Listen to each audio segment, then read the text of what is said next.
Hi viewers, welcome to our channel. ప్రస్తుతం మనతో పాటు ఇమ్మంది రామారావు గారు సీనియర్ జర్నలిస్ట్ ఉన్నారు. వారితో ఒకసారి మాట్లాడదాం. సార్ నమస్కారం. సార్ నమస్తే బాబు. సార్, వైసీపీ వాళ్ళు ఊరూరా కూడా ప్యాలెస్లే కట్టారు, వీళ్ళు ప్రజలకి ఏం కట్టలేదు అని చెప్పేసి ఒక విమర్శ రావడం చూస్తున్నాం సార్. అంటే ప్రతి చోట ప్యాలెస్ల విధంగా ఉన్న వాళ్ళ కార్యాలయాలు నిర్మించుకోవడం అంతా కూడా చూస్తున్నాం. మొన్న ఒక కార్యాలయాన్ని కూడా కూల్చేశారు, అంటే అక్రమంగా కట్టారని చెప్పేసి. ఏం చెప్తారు సార్ ఈ కార్యాలయాల గురించి? మొత్తం కూడా ఊరూరా వాళ్ళే కట్టేశారంట కదా. ఊరూరా వాళ్ళే కట్టేశారంటే దీనికి ఏదైనా ఒక ప్రభుత్వం కదండి. ప్రభుత్వానికి దానికి కొన్ని ఆధారాలు ఉండాలి. బిల్డింగ్కి శాంక్షన్ ప్లాన్ ఉండాలి. ఆ బిల్డింగ్ స్థలం మీద కాదా డాక్యుమెంట్ చూసుకోవాలి. తర్వాత ఏంటంటే ఆ బిల్డింగ్ కట్టడానికేమో శాసనసభలో అనుమతి తీసుకోవాలి.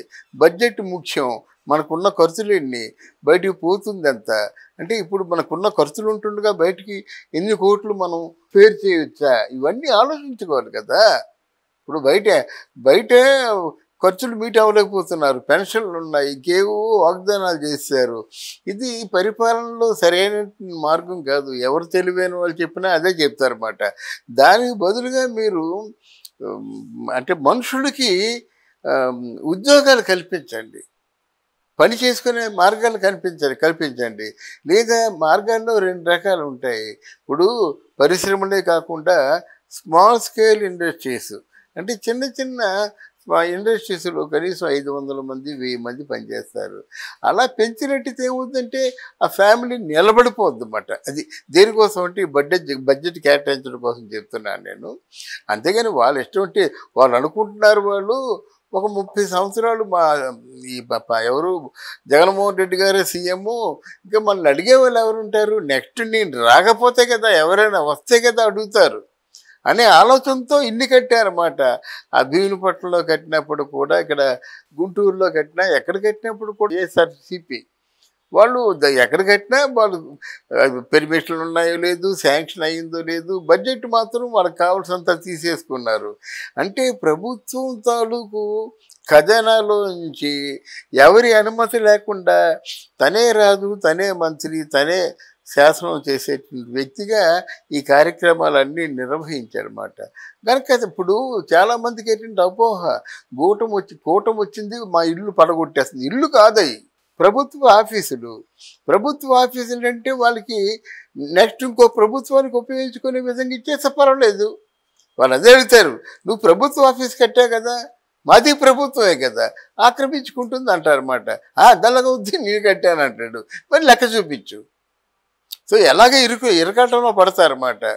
నువ్వు అసలు ముఖ్యమంత్రిగా పదవిలో కూర్చున్న వెంటనే ప్రజావేదికను కూల్చేసావు కదా, లేకుండా ఎవరి తాలూకు అనుమతి లేకుండా కూల్చేసావు కదా. నువ్వు చేసిన దౌర్జన్యమే. వీళ్ళు ఏమడుతున్నారంటే ఈ డబ్బు ఎక్కడి నుంచి ఇచ్చి దీంట్లో పెట్టావు. ఎకరం 1000 రూపాయలు తీసుకుంటారండి ఎవరైనా? ఎకరం 1000 రూపాయలు చెప్పిన 37 ఎకరాలు తీసుకున్నాడంటే మాకు ఎంత అవుతుంది? 37,000 అవుతుంది. ఇప్పుడు ఎకరం 4 కోట్లు చేస్తుంది. ఎంత అవుతుంది? 130 కోట్లు ఎంత అవుతుంది? రమారమి రెండు ఒకటేనా? నువ్వు దారాదత్తం చేసుకుంటావా? ఏమైనా గట్టి గడితే ఆఫీస్ అంటావా? అడగకపోతే నాదంటావా? ఇది ప్రజలు గమనించటం లేదు. డెఫినెట్గా ఎస్, ప్రభుత్వం కోసమే కట్టాను నేను, ఇంత అమౌంట్ ప్రభుత్వం నుంచి కేటాయించాను అని చెప్పేసి వాళ్ళు తెలుగుదేశం కూటమి వాళ్ళు వాడుకుంటారు ఆ ఇంటిని. Where is the dispute? ఇక్కడ వాదన ఏముంది? నాది అన్నప్పుడే కదా వాదన వస్తుంది. ఇప్పుడు ఇది కూడా భీమునిపట్నంలో ఉన్నది కూడా దాన్ని టూరిజం స్పాట్ అని చెప్పారు. టూరిస్టులకి గౌరవం అంటే వాళ్ళకి మర్యాదలు చేయడానికి అని చెప్పారు. దాన్ని సాక్షాత్తు టూరిస్ట్ మినిస్టరు రోజా ఓపెన్ చేసింది. ఎందుకంటే జగన్మోహన్ రెడ్డి కన్నింగ్ బ్రెయిన్కి ఆయన మీద ఇంకా ఏదో వేరే కేసు పడుతుందో అని చెప్పేసి రోజా ఓపెన్ చేసింది. ఓపెన్ చేసినట్టయితే ఇప్పుడు దాన్ని ఆల్ ఆఫ్ సడన్ ప్రభుత్వం క్యాంపు కార్యాలయం అని చెప్పిందంటే ఎంతవరకు సమంజసం? అది ఎంతవరకు మీరు దాన్ని యాక్సెప్ట్ చేస్తారు? ప్రభుత్వం తాలూకు క్యాంపు కార్యాలయం అయితే దాని బడ్జెట్ ఎవరు శాంక్షన్ చేశారు? దాని ప్లాన్ ఎవరు శాంక్షన్ చేశారు? మనకి టూరిస్ట్ స్పాట్ అంటే అంతకుముందు హరిత టూరిస్ట్ ఉంది అక్కడ, అదో 9 కోట్లు, సంవత్సరానికి 11 కోట్లు ఆదాయం వస్తుంది ఆ టూరిస్ట్ స్పాట్లోను. అదెందుకు కొట్టేశావు? ఎవరిని కొట్టేశావు?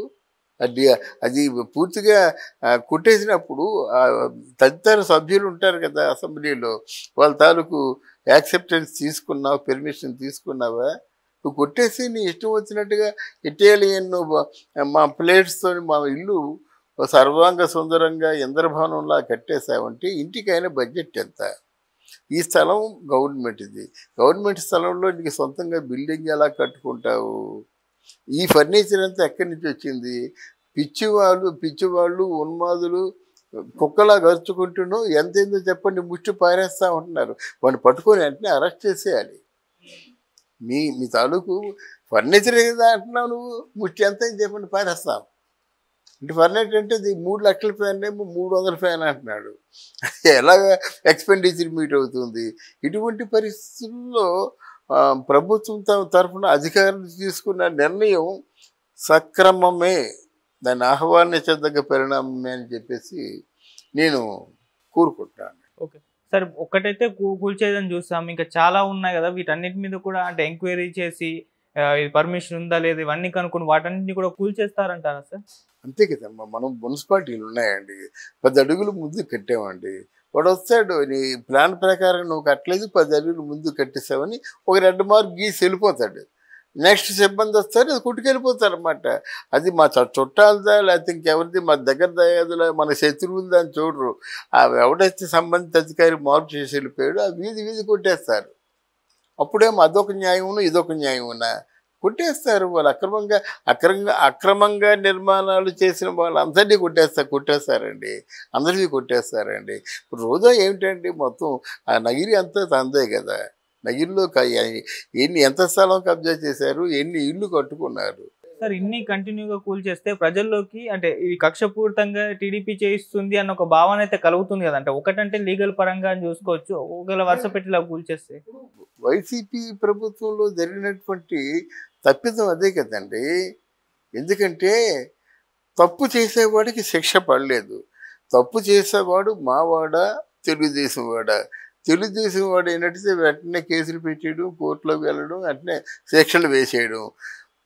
ఈ వైఎస్ఆర్ కాంగ్రెస్ పార్టీ వాళ్ళు ఏం చేస్తున్నారంటే మావాడంటే మర్డర్ చేసినా వాడు హాయి కార్లో వేసుకుని తిరగవచ్చు. మీరు చూశారు కదా సుధాకర్ అనే ఎమ్మెల్సీ, ఆ డ్రైవర్నేమో ముక్కలు చేసేసి డోర్ డెలివరీ చేశాడు. ఇంకో ముఖ్యమంత్రి అయితే ఆగుతాడా? చెప్పండి, మీరే చెప్పండి. అందువలన వాడు ప్రభుత్వంలో అసలు అదర్ పార్టీ వాళ్ళకి శిక్షలు వేశాడు కానీ తన పార్టీ వాళ్ళకి ఎవరికి శిక్ష వేయలేదు. అదే అయిందన్నమాట. ఈ తప్పులు చేసే వాళ్ళకి శిక్షలు వేయడం ప్రారంభిస్తే మిగతా వాళ్ళు తప్పు చేయకుండా ఉంటారు. ఫర్ ఎగ్జాంపుల్ కొడాలి నాని, అరవింద్ కుమార్ యాదవ్, పేరు నాని, రోజా, అర్థమైందా? వీళ్ళందరూ కూడా తప్పులు చేశారు, ఆక్రమణలు చేశారు, సంపద బాగా సంపాదించేశారు. మరి అక్రమంగా చేసినప్పుడు వాళ్ళకి దండించాలి కదా, శిక్ష వేయాలి కదా.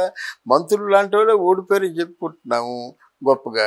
మంత్రులు లాంటి వాళ్ళకే శిక్ష వేస్తే ఇంకోటి చేస్తాడా? కొడాలి నానికి వేశారు రా శిక్ష, అంతే కదా.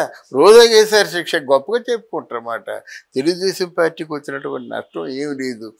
ప్రజా సంక్షేమాన్ని దృష్టిలో ఉంచుకున్నంతకాలం ఒకటి. రెండవది ఏమిటంటే వీళ్ళు ఏవైతే వాగ్దానాలు చేశారో సూపర్ 6లోను సూపర్ 4 నిజంగా కార్యాచరణలో పెట్టుకుంటే చాలు. తెలుగుదేశం పార్టీకి వచ్చిన డోకా లేదు.